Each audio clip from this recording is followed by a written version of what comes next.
The session is entitled What It Is to Be a Writer, Translator, Designer, or Editor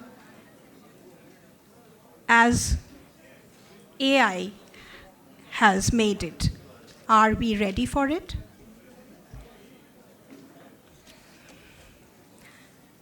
The panelists will be Pratik, Shyamal Bhattacharya, Pinaki De, and the session will be moderated by Biswadip Chakraborty.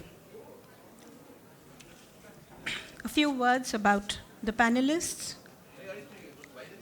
Pratik Pal is a senior leader in digital transformation and data-driven strategy, currently part of the Chairman's Office, Data and AI Initiative at the Tata Group. He previously served as the CEO of Tata Digital, where he played a key role in shaping the group's consumer-facing digital ecosystem and driving the launch of major platforms such as Tata Neu. With over 27 years at Tata Consultancy Services in leadership roles across retail, CPG, travel, and hospitality, he brings deep expertise in building future-ready, high-engagement digital products. Pratik is widely recognized for his vision in leveraging technology, data, and consumer insights to create impactful digital experiences. Shyamal Bhattacharya holds a master's degree in Hindi as well as in public administration and is a postgraduate diploma holder in journalism. He has received honorable doctorate Vidya Vachaspati from Vikramshila Hindi Vidyapith, Ujjain, Madhya Pradesh. Besides Bengali, he knows Hindi, English, Punjabi, Dogri, and Rajasthani.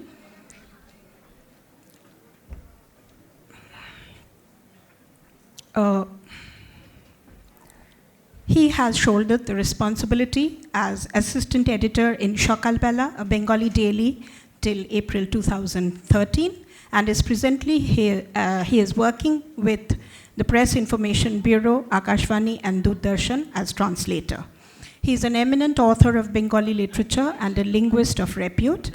He has published a total of 56 books so far.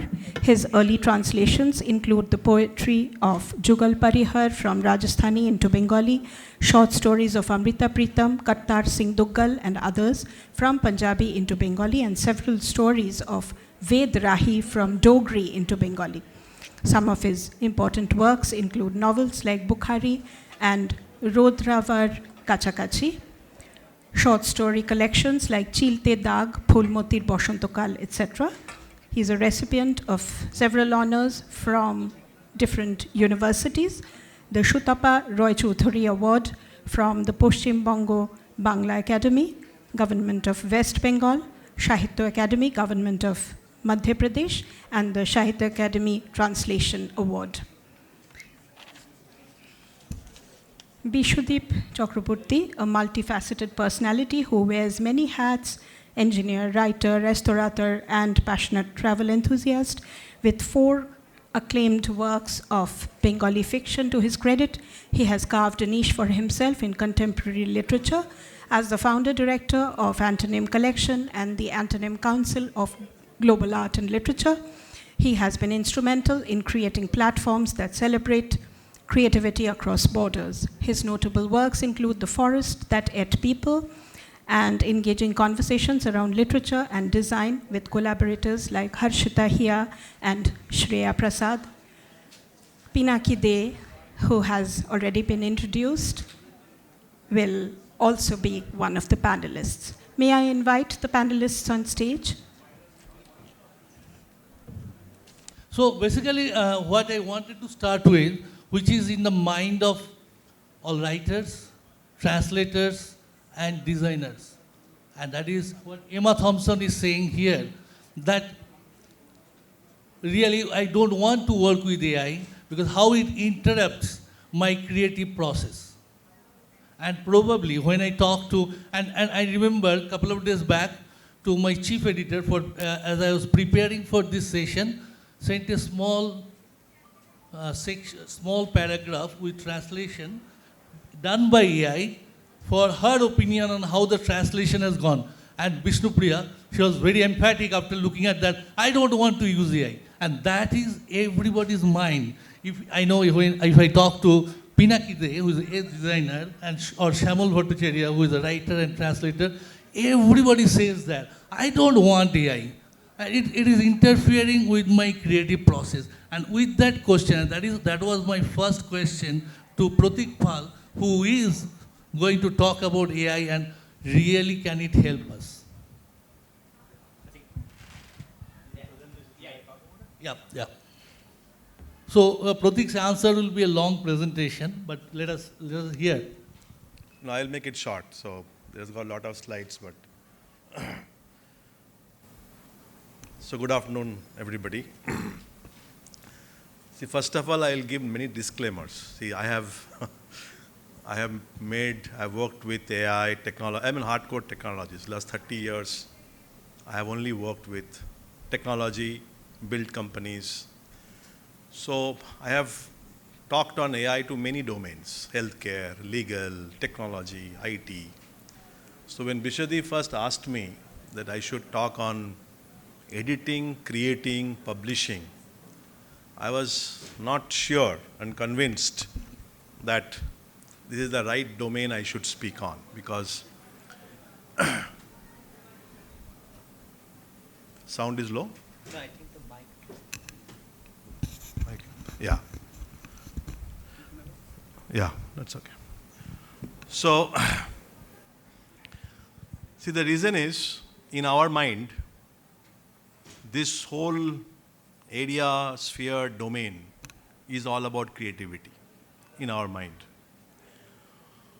And what is AI doing? AI is only automating things. So there is a fundamental disconnect between what AI does and what this field does. But having worked, so I had done my master's from Indian Statistical Institute. My project was AI way back in 90s. But what we are seeing post 2022, after Sam Altman built OpenAI, and what we had seen with AI before, because I have seen the progress of AI for the last 25 years, is very different. Why? Because before AI is to predict what can happen. So what can happen to weather, whether there'll be a storm. This AI generates. So there is a big difference between pre-2022 and post-2022. There you can predict. You can predict whether somebody will, to some extent, have certain health disease. To some extent, right? So there are so many models for predicting cataract, for predicting health and all those. But this is a very new form which generates. So this is truly powerful. In our mind, this is as powerful as like an industrial revolution that has happened. This is really going to change many things in the next 20, 25 years in our mind. And why? Because there are 2-3 things that are very different in this AI, which was not there before. Why I am speaking about AI? Because after that, whatever I speak, you will get the context right. Number one is AI could never read text before. Never. It could never read voice. It could never read image. Never. There was no chance. It can read. You have to feed data in a proper way to predict. You have to predict rainfall. You have to give the last 10 years of rainfall and weather pattern in a certain way. That's how it predicts monsoon rainfall. But it reads text and generates text. That's the beauty of this new paradigm of generative AI, which has not happened before. It can read image, generate images. It can generate videos. It can generate all that. So there's a big difference now what we are seeing with this version of generative AI, and hence I think it is extremely powerful what we are going to see today. So if you can, There's no clickers. Okay. So I will have some data points. Please pardon me, these data points are from some facts. You can dispute those facts because I don't know. So that's what I said, that it is not a trend, it is a tectonic shift that is going to happen. Slowly, I think this will become, so we have to understand what AI does well, what AI doesn't do well, and I'll illustrate through examples. What it does well, any repetitive task, it will automate it, 100%. 100% in next 1 to 1.5 years, there will be complete. Anything. What it cannot do, it cannot think like a human being. It cannot act like a human being yet. So human intellect is going to always be there. So the best usage of AI will be when AI becomes, we call, in a term called co-pilot, which is Satya Nadella of Microsoft has invented this name. So it is you are the pilot, it is your co-pilot, which will help you to do things better, efficient. That's what it will do. It will not replace human beings. It cannot. And it should not, in the mind. So there are many examples here, what it can do. Obviously, can it be a co-author? Very doubtful. But I will read out one recent one that came. There was a book called Super Agency, which got published in 2025, this year in US. It was written by the founder of LinkedIn, Reid Hoffman, a very well-known person in the industry. He's an author, he's a technologist, he's a futurist, Reid Hoffman. Super Agency is not AI written, by the way. But he talks about openly how he has used AI in the book, which is very important, I feel. People should not use AI and then not say, I have not used AI, I have not it myself. I think it should be transparent about it. And he was transparent and bold about it. He said, yes, I have used AI. I have used AI for fact-checking for my book. I have used AI for pros and cons of arguments. I have used AI to give more style to my paragraph headings. So, end of the day, he says, yes, I have used to also check the manuscript. So this is an example of, another example is, again this year, Sympathy Tower Tokyo, a prize-winning novel in Japan. Author is Rai Kudan. She says 5% of my book was AI generated, and she boldly talked about it. She said, so what? I have used AI 5%, so what? What are you going to do? 95% is still mine. I own the book. But yes, I have used 5%. So there was a major debate, argument between a lot of people, sparked a huge debate on this activity that why did you even use AI to write the book? But then the good thing is that she was very transparent about it and she used it very efficiently. So I think co-author is something that you will see examples, but I'm not sure how it will pan out. Definitely the ones that I feel here that will, marketing, 100% people that use marketing all over the world in AI, right? So marketing, editing, translating. I think these three things, you will see a lot of usage of AI.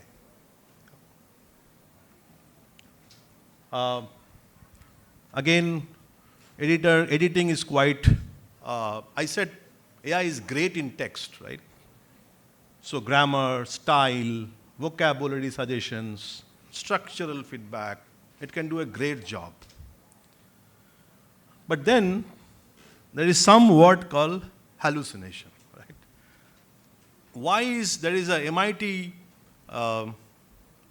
article that came 1 month back that's saying that only 5% of total global projects are actually people are using AI. Though people are saying AI everywhere, not more than 5% is only actually using AI. There's an MIT article on it. Why? Because of accuracy. What's the guarantee that it will tell you this grammar is wrong? It may be inaccurate because it hallucinates. It will make up. That's the way it works. Any such model of generative AI, it does pick up something and makes up. It imagines and makes up. So I think there is this part of accuracy, consistency, which is also will prohibit a lot of mass-scale AI deployments, but it is getting better. Day by day, it is getting better. It is much, much better than 2022 onwards. Scope. Next one. Some examples of AI in action. These are some of the publications that you see. I will not delve details into it, but people have been quite innovative and creative in using AI in many things. Yeah. So definitely I said where repetitive work is there, it will help. So wherever repetition is there, right? Publishing, translation, multilingual releases, wherever the work is repeatable, you can say X, Y, Z, and it will follow X, Y, Z. There will be efficiency. So it's a choice that we make. We use AI for efficiency, we use AI for creativity. It's a choice. A lot of enterprises are making that, a lot of people are making the choice, I will use AI only for efficiency. That's okay. That's fine. I'll not use AI for creativity. That's a choice you make. Next. So now what India is doing? Obviously, one of the biggest projects of India is these 22 languages, right? So if you go to the next one, so there is Bhashini, there is AI for Bharat. So what is Bhashini? Bhashini is a project by MITI, Ministry of Electronics and Telecommunication. They have developed a platform where it can translate one language to another language, 22 languages. That's what they do. This is sponsored by Ministry of Electronics and Telecommunication. AI for Bharat is a lab in IIT Madras, which is actually working on providing this model and the data set for this particular program. These two together is what is enabling the translation of any language. So, Man Ki Baat of Prime Minister, when he talked, it got translated into Tamil for the entire Tamil Nadu, was through Bhashini, by the way. Yeah. I think it is self-explanatory how you can use the stack, translation APIs, you can use regional books to train it and then generate it. Yeah, go ahead. Where AI struggles is a very important point. It will struggle to get idioms, poetry, dialect diversity. If you see that, one example is that Dudh ka karz chukana. It says repaying the debt of milk. He doesn't understand that Dudh ka karz is for mother, you have to do it. It makes into a grocery repayment, right? So this is the problem. See, this is where the emotion is lost, the cultural nuance is lost, the whole meaning behind the sentence is lost because it will just translate as it is, right? Yeah. The biggest thing is this, human and AI. That is what is going to work in the future. While people may say AI will do everything, we don't believe it. AI will provide speed, structure. Human will bring emotion, culture, and moral judgment. So it will be AI draft, and humans will edit it. That is going to be the model.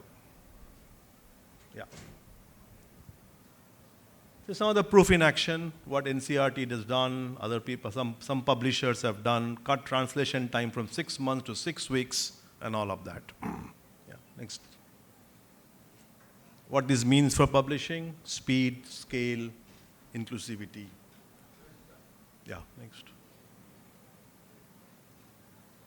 So this is an important part of who owns, Because while AI will generate a lot of things, who owns that right, copyright, intellectual property, and all of that? So AI can't own it. So there's a lot of statements here. You can probably read through it, but definitely AI can't own it. The humans will ultimately own that. Next chart. So this is going to be the future, that it can co-author, co-edit. I definitely believe that edit and translation, and to some extent publishing, AI can play a big role. I think translation is a very big one. And yeah, so that's all I had to say. Short presentation. Thank you very much. Thanks, Pratik. Now, as Pratik said, right, he is in AI, very much deep in it, but hasn't directly used in publishing. And I also have with me a designer, a writer, a translator, who probably has been creating a lot without using AI, or sometimes maybe we'll probe into that. And it also has me, and I need to tell that, because one word that Pratik has told at the beginning, the tectonic shift. So I am the person who has two legs in two boats, right? So I am in IT and I am in translation. And this year, 2025, I think from February onwards, I have been doing AI experimentation on both sides. And I've seen what is happening. So I'll say in the IT side of it, where I work for Ford, and all my team members, and we have been all exploring AI. It is month of February. And I told them, go learn, go deep, and see how it can be used. And there are many things in that, how much they will be successful, how it is really useful, and what will be their emotional impact on them, right? Come November, the situation is that even last week it happened. One of my team members said that one developer in his team over the weekend, and I believe the developers, IT developers are also creators, right? And that guy is very excited because he has developed in 3 hours a unique IT solution to save 3 days of work every week. Not only that, after that, the tool was flawless, and he told it would have taken 6 weeks to develop the tool. So that means there is a shift is happening very fast. I have been seeing that. Second thing, on the IT side, I'm saying, through this, and I asked them, so is the developer's role is changing? Yes, it is changing. Our developers that I have in my team, they are becoming the prompt engineers, right? Why I'm saying this, now I'll go to on the translation and editing and design side, where in Antonym I have been also doing those experiments. I won't say that I have got the equal amount of success in this side here, right? But probably this is the creativity and imagination, the quotient is much higher, and then that probably is the factor, but who knows? It may take, instead of 9 months, it may take 18 months. So I will now ask questions to both Pinaki as well as Shyamal, one by one. How you think, from your perspective, is AI as co-author, co-designer, how it might work? And do you see the role? Probably what I have seen in the field of developers, the role is changing. And as Pratik said, my developer is still in control. He or she understands that what needs, and over that 3 to 6 hours, make the AI produce what you wanted. Is it also possible, as you are a designer, you are given a cover design, do you think you become a prompt engineer, prompt designer, I don't know what I should say, and a cover comes out? Please. Am I audible? Yeah, I'm sorry. I'm always a bit louder than I should be. So, first of all, Biswadip, I don't know why I'm here in this, because I told that I don't. It's not as if I don't believe in AI. That's a very different question. But for my profession, I'll tell you, and I can put my academic hat on. I think a lot of AI and we are talking of LLM, large language models, a lot of great AI we haven't seen yet. You know, the AI that we are thinking of future will be there in genetic mapping, in medicine. I think medicine will actually change in the way, you know, AI works. But for me as a designer, I'll tell you, there is a very important philosopher, French philosopher called Paul Virilio. And he has a very interesting term called dromology. Dromology is, of course, the science of speed. A lot of things that we do today are mostly due to speed constraints. I'll tell you very simply. I am given a cover 2 days before, you know, the book is going to be published. And there are a lot of editors who would actually treat the cover designer as the last man. And I have to produce 3 covers. So you are under speed. So you need speed. Yeah. The problem is, this is for me a shortcut of something not planned well. I want something to be planned 3 months ago. So I'll tell you, I work a lot with big publishers. So when I worked a lot with, say, Kunal Basu. With Kunalda, it's always like 3 months. I work on the manuscript, I work with him, I work with the editors, and I work with the doodles, and I work extensively.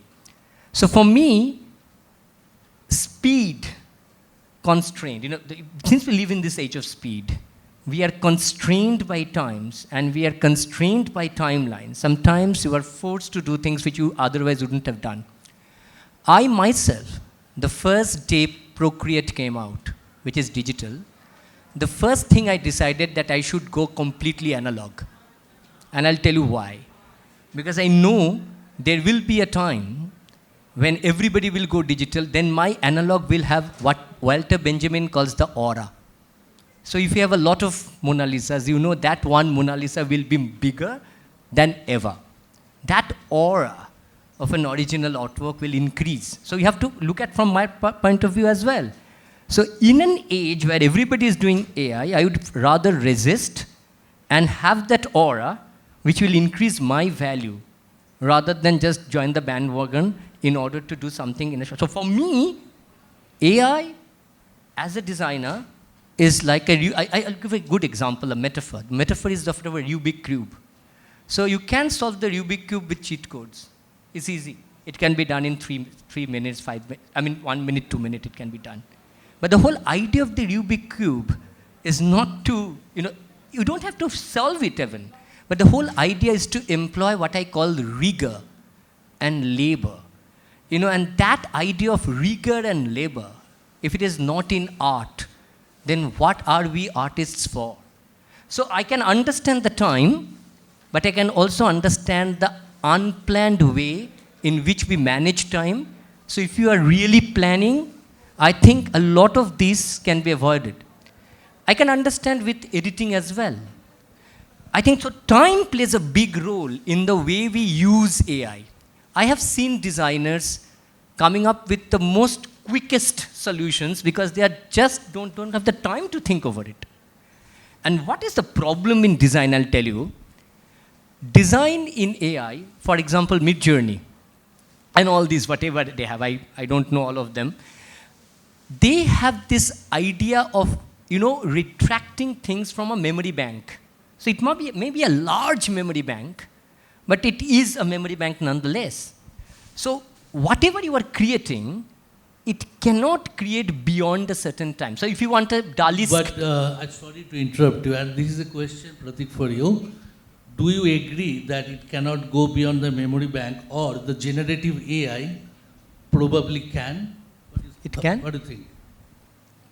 No, to some extent he's right. So it has been trained on a certain memory, it has been trained on certain knowledge. So it can do permutation combination of that knowledge. But I'll tell you what AI is doing now, which probably is different. The last ones that slowly everybody is working on. It has started reasoning now, which was not there in the ones that was there 2 years back. Yep. So if you see the last 6 months, it has started thinking that if this, so cause and effect, So today if you say rainfall is low, it will start understanding why the rainfall is low. It will start reasoning on it and give you a more accurate answer rather than 2 years back or to say rainfall is low because of potential reasons. So this is the reasoning part which is getting better and better, which will probably help to some extent help you from the memory bank to reason and say that, okay, fine, can you reason on this and bring a better version of it? But end of the day, yes, he's right. Yeah. It is based on... I mean, based obviously on it is based on what information is provided. Yeah. We are also a human LLM, right? All the information that I have, question is, by processing that information, can you go beyond that? Yeah. And that I think Pinaki's point was that I know this can be debated and discussed. Only one thing I No, go ahead. Pratik, can I? Yeah, I need the mic. Sorry. So one thing, I understand. So look, we are in an age of visual overload, right? So we are already flooded with a lot of images, and one of the main things that an artist should do is also to segregate a lot of those visual overload. A great artist can always segregate that one particular thing from the visual overload which others cannot. And that is what makes him or her special. So if you are deluged with a lot of images, you have to somehow get that segregation principle in place. What AI does is basically additive. AI is basically more cumulative. AI is much more. So for me as a designer, why we use Procreate? Because digital is easier. We are using hand, but we are using Procreate because we want to deliver fast. So for me, it is important. I'm not denying. I have a very interesting term. Let us keep the word open. So it's AI, I think I call it OI, like open intelligence.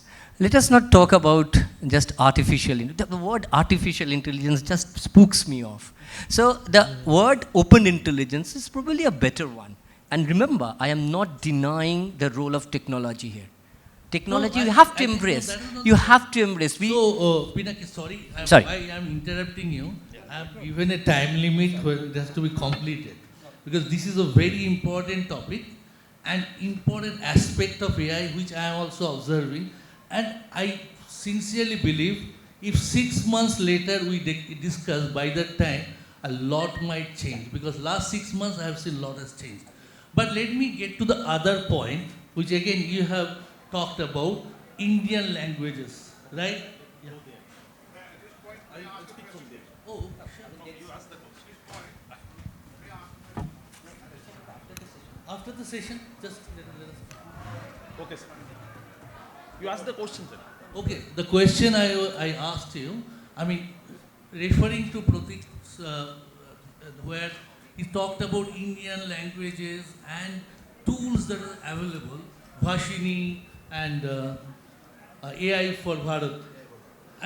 Since you are dealing with multilingual translation, you are a writer. Did you come across it? Do you have any experience or do you have any comments on what trajectory it might be taking? Yeah, yes, sir. Actually, incidentally, I am translating Mann Ki Baat since last 12 years.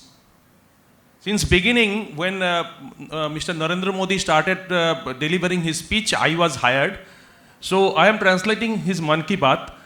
So when Bhashini is introduced, it was, they have tried that they call some Jadavpur University students and Calcutta University students who are well conversant with the internet and computer and all.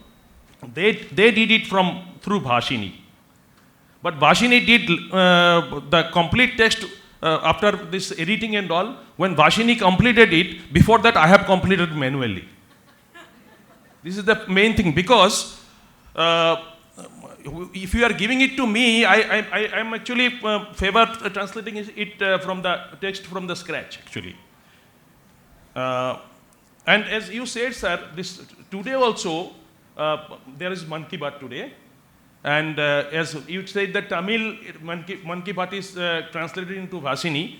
Not only Tamil, in all 22 languages it is in Bhashini it is translated, even in Bengali. But that is only for test. That is available in YouTube. And parallelly, you will have another which is translated by me. You can see both, compare both, you will find the difference. I don't want to comment on that because when only difference is in my case when I am translating, somebody is reading it. His voice will go, whereas Bhashini, what it is doing, it is actually Narendra Modi's voice is going in Bangla. So when he is calling Sathiyo, in Bangla it is telling Shathira. But we are not telling Shathira, amra bondhugon boli, bondhura boli, bondhugon boli. Likewise, in every sentence you will find so many words it is using which we are not using actually. And you will find that syntax is also not complete, and it is actually horrible. What can I say? Most. But if I am doing it instant, because most of the translation work what I am doing, that is instant, not only this Man Ki Baat, other translation throughout the month I am doing. So it should be legally and politically correct. There is legally correct and it should be politically correct also. Otherwise, there is chance of defamation shoe, chance of standing behind the bar. It is not only translating a story and sitting over it. Because if I translate one word or one sentence wrong, there may be a defamation suit against Narendra Modi. And who is going to face? He is not translated into Bangla. I have translated, I have to go and stand behind the bar. So therefore, maximum I can do is to translate by taking help of AI, like a dictionary or thesaurus. That much help, as you said, sir, that it is your will in wish. And I know AI tools can facilitate the translation of almost any type of text, making for a more efficient process. These days, they are part of any professional translator's toolbox. Now, the world of translation is increasingly controlled by AI, machine translation and data-driven algorithms. Yet, AI understands meaning, but not intent. And AI knows refugee means refugee, but does not understand that this word is associated with the struggle for survival, humiliation, and human rights. Again, refugee and migrants are not the same. So the future of translation will be technology-based, but human empathy is essential to keep it credible. However, no text produced by AI tool should be regarded as a final version. All AI translators need to be... Sorry to interrupt. I think you are echoing exactly what Pratik has told. And at this point, at least, we vehemently agree with that. Because AI is not the final translator. Yes. But at this point, I know talking, and many translators are also here talking to the translators. At this point, they are not ready to take as a first level translator also, as AI. But while saying so, I also see, and there is a news I saw for China, and it talked about somebody has translated, others are saying, okay, AI has translated this. And the translator is defending, no, I am a first-time translator, and that's why the output is like that. So AI translated is also becoming a kind of a insinuation that, okay, if you are not a good translator, people will say AI has translated. But things will change. And as many seasoned translator knows, at least 4 or 5 rounds of translation happens, right? At least before you see that it is even ready for the editor or final product. So probably we will see, and not for all texts, that first draft AI might be helping. Depending on, as you also indicated, legal, ethical, cultural context, which might not allow, because of the cultural context, if it is captured wrongly in the first draft, it might not get corrected in the future one. Yes, please. Biswadip, I agree.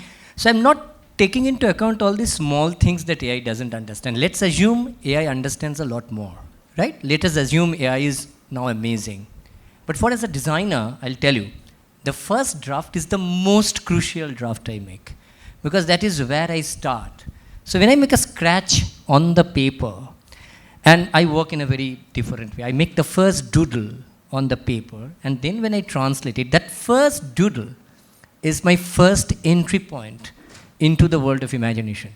So for what you are telling in translation may not be final in design. For me, yes, AI may actually, and I might tell you one thing, say in films what happens? AI may actually color correct certain things. But you cannot have the first screenplay draft in AI. It's going to be a disaster. So what you are telling is also riddled with paradoxes, and it's not easy. So my point of origination, the first scratch I make on paper, is the first point where I use my own intellect, my own artistry, my own creativity in order to create something that I own. Later on, if there are certain things that are facilitated, so AI, if you think AI is that super intelligent, and if I think AI is good enough to do that, okay, finishing touch, de do, no problem. But the first thing should be mine, and that's something I always believe in. That's a very good point, right? Can I make a point? See, I think today if you see AI, it at a certain level, right? So take, I will not want to take publishing, take say teaching. There are great professors who teach extremely well. You go to the classes to hear their classes, and there are teachers who are not so great, right? What AI does, let me first give the basic thing. It will not become the best teacher. Never, right? Because you will always have that this person teaches physics the best. There will be one best physics teacher in a school. You will never replicate that. But what it will do is there are many people who teaches physics who are not so great. It will bring them to a leveling field. So when you talked about this coding, there are coders who are super good. AI is not going to mimic them, not now. But there are tens of thousands who are not great, who are average. It will elevate that average to their level because it has been trained on that. So it will not replicate the best person, but it will make the other people more efficient than what they are today. That's the first thing that AI will do. Now to your point, so for example, books, right? So because we have been working with AI, Gen AI for last 1 year, you feed, say 100 books in a certain way into AI. It will start writing in the same way. It's a question of time. The question then, how do you protect ourselves? If your design is very important, but if I start feeding your design into AI, it will take maybe a year to replicate that. Not even a year now. That's what is happening today. People are generating reports, people are generating McKinsey kind of articles just second because they have fed last 10 years of McKinsey into that AI. So that is the issue. So, sorry, Pinaki. No, I need to tell you. just now Biswadip Panda came, told that I have to close it. So I just wanted to add. Simply, I'll tell you one thing. You know why best teachers are best? Why best teachers are best? Because there are very bad teachers as well. You need bad teachers to get a good teacher. Otherwise you don't understand what is AI doing is also introducing the law of averages, which absolutely is horrible.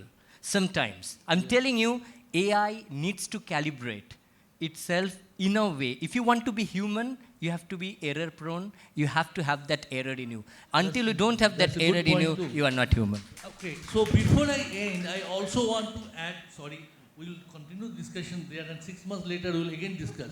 But today I want to add one important point. As Pratik also told earlier, right? AI needs a lot of data to make those choices.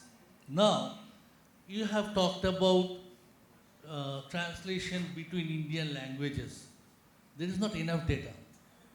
Because what we are feeding AI, the LLM that has to be created, that has to have loads of examples of translation between Indian languages. It doesn't have.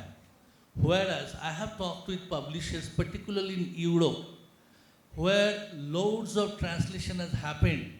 It is obviously working better because AI works with the knowledge that was fed.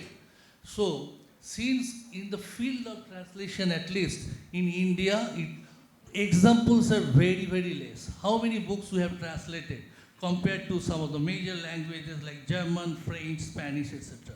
So for AI, there are a lot of examples are there. So because AI is not only technology, AI has to learn from somewhere.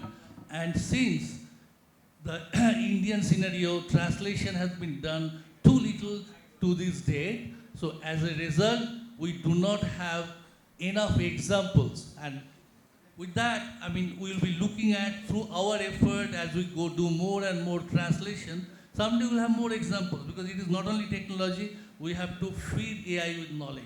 And hopefully, 6 months from now, or maybe in River of Words 2026, again we will have this conversation with this panel or more, I do not know.